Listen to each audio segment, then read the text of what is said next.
Hi, July here again. In this video, I will combine two of my favorite interests, psychology and the history of RuneScape.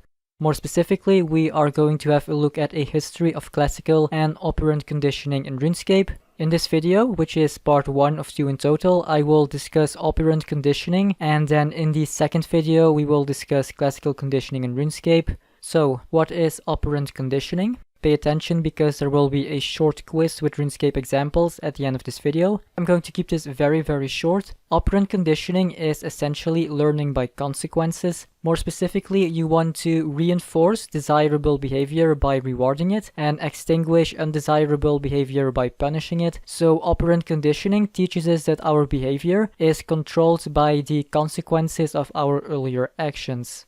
In operant conditioning, there are 4 important terms to understand: negative punishment, positive punishment, negative reinforcement, and positive reinforcement. To explain what they mean, I will use several examples that are currently present in RuneScape. So first, I should explain what positive and negative mean in this context. Positive means that something is added, while negative means that something is taken away.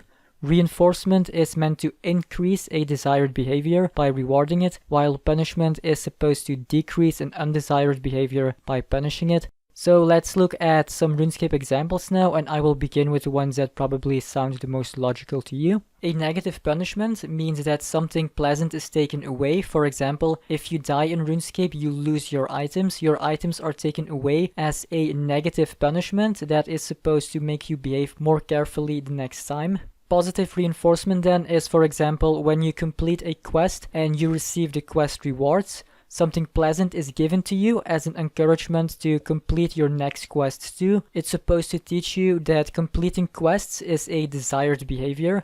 I think those two are the easiest to understand. So then what is positive punishment? Because that sounds like a paradox, right?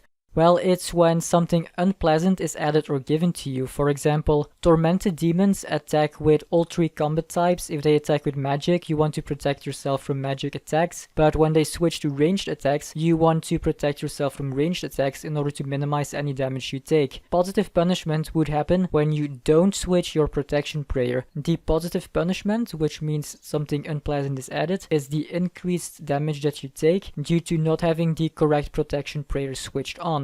So positive punishment means that something unpleasant is added. In this case, that's more damage, and it's supposed to teach you that you should switch your protection prayers. Then lastly, negative reinforcement is when something unpleasant is taken away as a reward. A very good example of this is when you're doing the Monkey Madness quest and you reach the part where you have to go through that enormous tunnel with the monkey skeletons and the falling debris. When doing the quest, you will take a lot of damage from the attacking monsters and the debris. Then when you reach the end of the tunnel, you no longer take damage, and that's where the negative reinforcement happens, as something unpleasant is taken away at that point. What this is supposed to teach you is that you need to hurry through the tunnel, because the more time you spend in the tunnel, the more damage you take. So negative reinforcement means that something unpleasant is taken away from you for doing a certain behavior, which is supposed to increase that behavior in the future. I hope that's clear. If not, watch this first part of the video again before continuing. So now we are going to have a look at a history of operant conditioning in RuneScape. Let's start with something that I have already mentioned. Quest rewards involve mainly positive reinforcement. Probably 99% of the quests have rewards that could be considered a form of positive reinforcement that is meant to make you like and make you do more quests. It teaches you that doing quests is rewarding and that it is a desired behavior.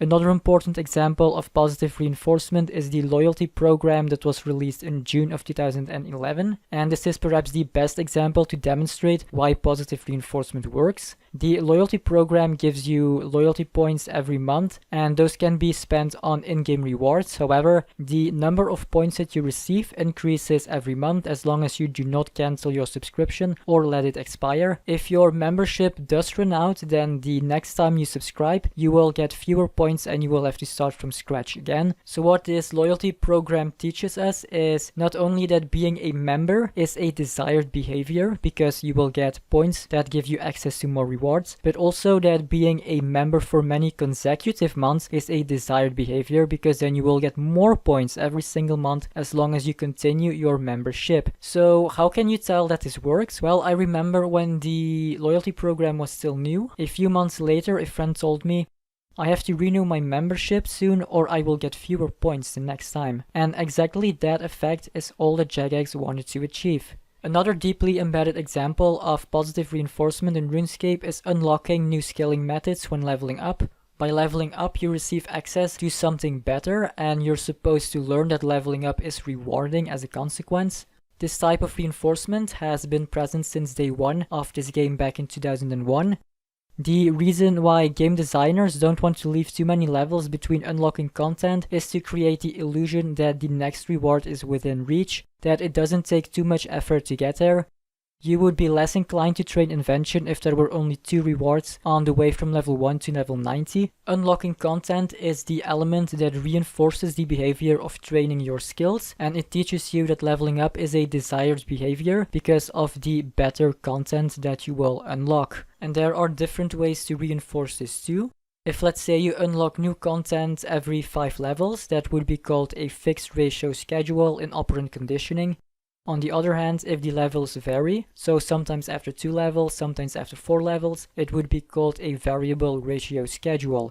There are 4 types of reward schedules in operant conditioning, but to avoid it this video gets too complicated, I am going to leave that out and link to an article in the video description instead. So, unlocking scaling methods from leveling up, receiving quest rewards, and any type of in-game benefit that you receive in return for subscribing are probably the examples of positive reinforcement that are the most prominent or the most visibly present in RuneScape. And positive reinforcement is also what stimulates game addiction the most, because it teaches you to either come back or to stay for more rewards. Then next, a very clear way in which negative punishment is present in RuneScape is one way in which Jagex punishes you for misbehaving. When you get muted, that's a negative punishment because the right to speak, which is something pleasant, is taken away from you. Another way of looking at negative punishments is to look at the behavior of addicted RuneScape players. The moment they log out, for them that feels like a negative punishment because something pleasant, playing RuneScape, is taken away from them. Because this is experienced by those players as something unpleasant, they learn that they shouldn't log out the next time in order to avoid that feeling again. The cycle of addiction kind of works like this. It's perhaps overly simplified, but a person becomes addicted mainly through positive reinforcement in the game, as we discussed a few minutes ago, and they stay addicted through negative punishment after logging out and having to spend their time doing something else. They want to play, but logging out takes that away from them, so they consistently end up postponing having to log out because addicted gamers have learned that they won't be happy when not playing RuneScape. It's also worth pointing out that one and the same event or activity is not exclusively this or that. For example, PvP can be both positive reinforcement and negative punishment, depending on personal and situational factors. PvP was the most popular activity from 2001 until 2007. The game revolved around PvP for those 7 years, and most people will have tried PvP during that time. If you turned out to be a good PKer, then the continuous drops are going to act like positive reinforcement that will encourage you to keep PKing. However, if you are like me and you suck at PKing, you will die too often, and all those deaths will feel like a negative punishment because you keep losing your items and your self-confidence as a consequence. The conclusion to draw from this is that RuneScape players who are both good at what they do and enjoy doing it got to that point through positive reinforcement. This explains why there are people who enjoy activities that are generally regarded as boring or otherwise not entertaining at all, for example agility or traditional runecrafting. Chances are high that those people are just good at it in terms of speed or XP rates compared to other people. When I did agility back in 2008 at Abatol, I was always faster than anyone else, and the fact that I kept passing people on the course worked as positive reinforcement. It made me like agility more as a consequence. Now mind you, I also had low self-esteem at that time, and for those people, positive reinforcement has a stronger effect when it comes to high XP rates or any other type of achievement in a way that others can observe. Another very important part of RuneScape history is random events. These were part of the game from 2004 until 2012 as a bot catching system that replaced the fatigue bot catching system of RuneScape 1. These random events are perfect to demonstrate operant conditioning. Let's start with positive reinforcement, which was present in all random events. Just to remind you, positive reinforcement means that something positive is added when performing the desired behavior. With that in mind, the mere act of following the instructions in the random events and then progressing towards the end of the event could already be considered a form of positive reinforcement because you learned that following the instructions would get you out of the random event faster. Now in this sense, the positive element that is added is the progress itself. This is also why you follow the instructions or manuals for skilling methods, for boss fights, for quests, etc. The progress itself is already the element of positive reinforcement because it teaches you that doing what you are supposed to do will get you closer to your goal. Then let's look at negative reinforcement, which happens when something unpleasant is taken away after performing a desired behavior. The best example here is all the random event NPCs that would immediately attack the player, and there were quite a few of those events. The unpleasant element here is the constant damage that you receive from the attacks. The negative reinforcement happens when you killed that NPC, which is when you learn that killing the random event NPC will remove the continuous stream of attacks. In other words, a positive consequence is followed by taking away the unpleasant element of the NPC's attacks. In that sense, combat in general is characterized by negative reinforcement. As soon as you're under attack, you want to stop it, and through negative reinforcement, you learn that there are two ways to stop being attacked. Either you kill your opponent, or you escape from it. And this applies to every type of combat, including PKing and boss fights. This is again also a reminder that positive reinforcement and negative reinforcement can go hand in hand or can occur together. It's not one or the other, just look at combat. As you can see on the screen, there are two opportunities for positive reinforcement and one for negative reinforcement, all three of which teach you exactly the same thing, that you are supposed to either kill your opponent or escape from it. Positive punishments in random events are also easy to exemplify. The damage that you receive from those random event NPCs that attack you could be considered a positive punishment if you do not do anything about it. In other words, if you do not attack that NPC, the unpleasant element that is added is the extra damage that could have been avoided by attacking that NPC. The lesson that you learn is that you need to attack the NPC or you will just take more damage than you are supposed to. And again, this also applies to combat in general. Another example is that some random events would teleport you to another location if you failed the event or completed it incorrectly. The unpleasant element that is added here is the teleportation to a different location. Then lastly, for negative punishment, there is one perfect random event example. One random event was called the maze, in which you were supposed to reach the center as fast as possible. The longer you took, the lower the value of your reward would be for completing it, and this was visible on the screen in the form of a percentage that decreased as time passed by. Negative punishment means that something pleasant is taken away. In this case, that's percentage after percentage that you lose. The lesson to be learned from that is that you're supposed to hurry through the maze. Okay, so that is that. Now, before we get to our short quiz of RuneScape examples, I would like to mention one more thing.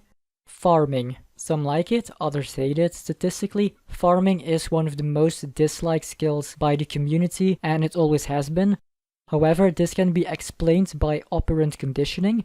What normally happens when you train a skill is that you get XP right away, and in the first half of this video, we discussed how this XP that you receive is a form of positive reinforcement. Most people who dislike farming think they dislike it because it doesn't give XP right away, but that's not a completely correct representation of reality. Instead, completely correct would be to say that it doesn't give XP right away while all other skills do. The fact that farming doesn't is subconsciously considered to be a negative punishment because you're not getting the XP that you would expect to receive based on how other skills work. Just to remind you, a negative punishment means that something pleasant is taken away. Now, regardless of the fact that you do receive a nice chunk of XP after some time, when comparing farming to other skills, Our brain processes the lack of an immediate XP reward as a negative punishment, so it's logical that farming has always been one of the most disliked skills. In fact, on the first day of the skill's existence, which was the 11th of July of 2005, people were already acknowledging this negative punishment by complaining about the lack of an immediate XP reward on the forums. So the farming example is one that I just couldn't leave out because its status as one of the most disliked skills can, at least to a certain extent, be explained by operant conditioning. Now, to conclude this video, I will test your knowledge. It's quite simple. I give you 4 RuneScape examples and you let me know in the comments if positive reinforcement, negative reinforcement, positive punishment or negative punishment is going on. All of these occur exactly once, so you just have to connect the right form of reinforcement or punishment with the corresponding example. Alright, here we go. Example 1. I am training dungeoneering with my friends. In the lever room, our team failed to pull the levers on time and we now receive damage. We have learned from this that we should hurry up next time. This is an example of, and then you insert one of those types of reinforcement or punishment. Example 2. I usually fish lobster at Musa Point and I normally bring a hatchet and a tinderbox so that I can cook my food right away. However, today I forgot to bring my tinderbox, so I am no longer able to cook my lobster. I learned that I should always check if I have my tinderbox with me. This is a form of, and then you answer again. Example 3. In 2006 there was no rest option yet, so the recovery speed of your energy was based entirely on your agility level. After gaining 30 agility levels, I noticed that my energy recovered faster. I learned from this that I should gain more agility levels. This is a form of, and then you answer again. Okay, so then the last example, or example 4. I am in the Caribbean desert, and I take damage every so often from the heat. I suddenly find a full water skin, and I notice in the chat box that it prevented me from taking damage that would normally have been caused by the heat. I learned from this that I should bring water skins the next time I visit the Caribbean desert. This is a form of, and then you answer again.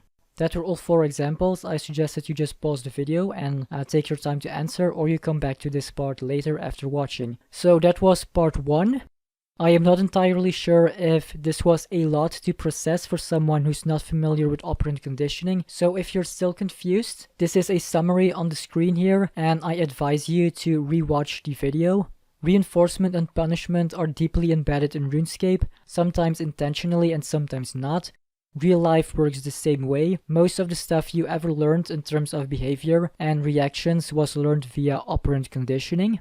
A last fact to point out is that reinforcement is a lot more present in RuneScape than punishment, and in most games for that matter, and that is not a coincidence. It is generally accepted that reinforcement is more effective than punishment, so the takeaway message from this for in real life, consider this bonus advice if you have watched this entire video. Generally in real life, if you want someone to consistently do something specific and you want them to learn to do it, it's better to reward them when they're doing it than to punish them when they're not doing it. So for example, if you're a parent, instead of punishing your child when she didn't eat her vegetables, reward her when she does eat it and leave out any punishment if she doesn't. Is that clear? Okay, so thank you for watching.